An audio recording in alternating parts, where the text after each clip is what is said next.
Le strade bellunesi in gestione a Veneto Strade sono a rischio. La provincia, commissariata da oltre un anno, non eroga i fondi necessari e il gestore dice stop agli interventi di sicurezza e manutenzione. Non è questione di poco conto.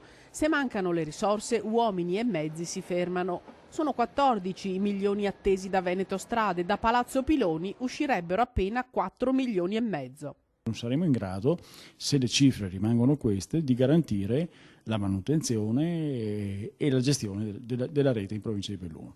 Quindi ci vuole una revisione, che intervenga qualcuno, non lo so, lo Stato, la Regione, la provincia stessa, però ci vuole una revisione perché noi senza soldi non possiamo mantenere le strade. Critico l'ex presidente della provincia Giampaolo Bottaccin, che dichiara non era imputabile al sottoscritto una mancanza di peso nel far valere le ragioni bellunesi ai piani alti, né tantomeno una poco oculata gestione della res pubblica, come aveva ampiamente sottolineato la Ragioneria dello Stato. Quel che si poteva fare era stato fatto, mi dissero.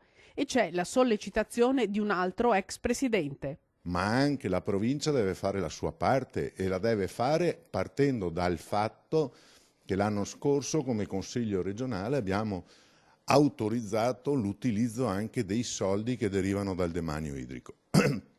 Andrebbero spese per altri, ma non c'è dubbio che il problema della garanzia e manutenzione delle strade è assolutamente prioritario. A quando dunque lo stop alle manutenzioni? Adesso abbiamo aperto un confronto con la provincia, poi vedremo.